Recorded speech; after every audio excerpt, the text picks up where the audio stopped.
Assalamualaikum warahmatullahi wabarakatuh. Sahabat cinta Quran yang dirahmati Allah.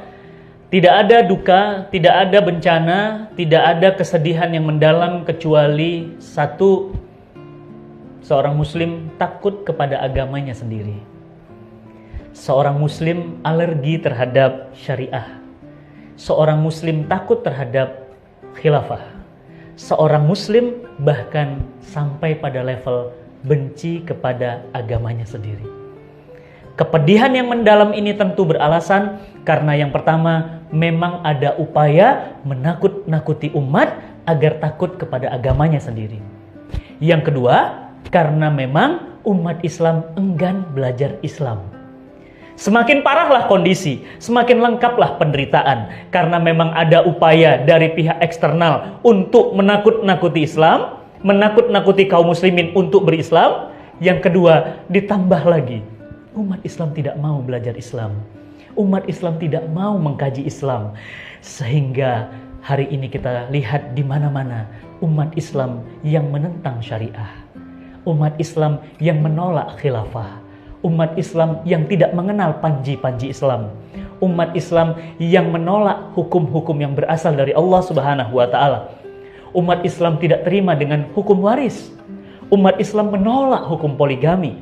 Umat Islam sendiri yang kemudian menolak hukum yang terkait dengan persaksian wanita dan pria. Umat Islam sendiri yang tidak setuju terhadap larangan presiden wanita dan seterusnya. Siapa yang menolak syariah? Tentu umat Islam sendiri. Dua faktor yang saya sebutkan tadi terjadi di tengah-tengah kita. Barat, orang-orang kafir memang telah berupaya pagi dan siang juga malam untuk menakut-nakuti kaum muslimin agar kaum muslimin tidak mau mengambil Islam. Maka kalau mengambil Islam berarti terjadilah kemunduran. Kalau mengambil Islam ketertinggalan. Kalau mengambil Islam kembali ke zaman batu. Kalau mengambil Islam maka terjadilah kesengsaraan. Ini yang terus dikampanye, ini yang terus diopinikan oleh Barat agar kaum muslimin takut terhadap Islam. Yang kedua, umat Islam rendah kesadaran untuk belajar Islam secara mendalam. Andai saja umat Islam mau belajar Islam, mereka takut dengan syariah. Apa yang mereka takutkan dengan syariah? Bukankah syariah itu adalah aturan yang maha sempurna, dari yang maha sempurna Allah Subhanahu wa taala untuk mengatur diri kita. Bahkan Allah Subhanahu wa taala berfirman, "Al-yauma akmaltu lakum dinakum wa atmamtu 'alaikum ni'mati wa raditu lakum Islam Madinah." Hari ini telah aku turunkan Islam sebagai agama yang sempurna untuk kalian, sebagai syariah yang sempurna untuk kalian, dan aku cukupkan nikmat itu dan aku telah ridhoi Islam menjadi agama kalian. Maka apa yang salah? Mengapa kemudian umat Islam takut terhadap syariah? Mengapa umat Islam takut, umat Islam fobi terhadap syariah? Mengapa umat Islam adalah pemimpin garda terdepan terhadap penentangan agama untuk agamanya sendiri? Oleh karena itu sahabat cinta Quran yang dirahmati Allah, tentu dua syarat tadi, tentu dua sebab tadi. Yang pertama adanya upaya, yang kedua ditambah enggannya umat Islam belajar Islam.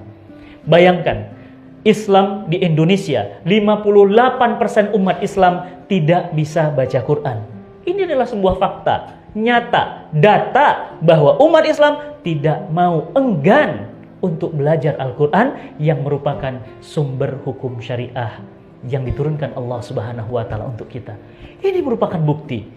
Oleh karena itu sahabat cinta Quran yang dirahmati Allah, tidak ada lagi yang bisa menghambat, menakut-nakuti umat Islam jika memang kita sendiri yang memiliki antibodi yang kuat, memiliki daya tahan tubuh yang kuat, yakni jika kita belajar Islam secara benar, maka opini apapun yang masuk kepada kita tentu akan otomatis tertolak karena kita sudah memahami agama yang sempurna ini.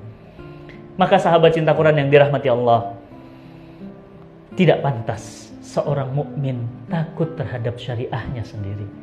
Sangat tidak lumrah, bahkan tidak bisa dimaklumi seorang muslim bahkan menentang, bahkan dikatakan kami adalah orang yang pertama kali akan menentang jika syariat Islam diwujudkan. Tapi nama mereka Ahmad, nama mereka Muhammad, nama mereka Ulil, nama mereka Gunawan Muhammad, nama mereka Lutfi Saukani, nama mereka nama-nama muslim. Akan tetapi mereka adalah orang yang terdepan menghalangi diterapkannya hukum-hukum Allah untuk mengatur kehidupan manusia. Maka sahabat cinta Quran yang dirahmati Allah, Tidak ada pilihan bagi kita. Yang pertama, untuk terus belajar Islam lebih dalam, lebih semangat, dan terus mengkajinya semakin dalam dan semakin bersemangat. Yang kedua, menyadari bahwa hukum-hukum Islam itu adalah sumber kebaikan, dan jika tidak diterapkan akan menimbulkan keburukan. Allah Subhanahu wa taala menegaskan, "Wa ma arsalnaka illa rahmatan lil alamin." Kami turunkan Islam ini kepadamu wahai manusia, kepadamu wahai Muhammad, untuk menjadi rahmat atas segala alam. Maka bagaimana Islam mau menjadi rahmat jika untuk diterapkan pun penentangnya adalah umat Islam sendiri? Na'udzubillah min zalik. Tentu ini kesedihan yang mendalam bagi saya, kita, dan anak cucu kita nanti tentunya. Semoga Allah Subhanahu wa taala memberikan kekuatan, kesabaran agar kita terus mendalami dan mencintai Islam dan merindukan hidup dalam naungan Islam. Salam cinta Quran. Assalamualaikum warahmatullahi wabarakatuh.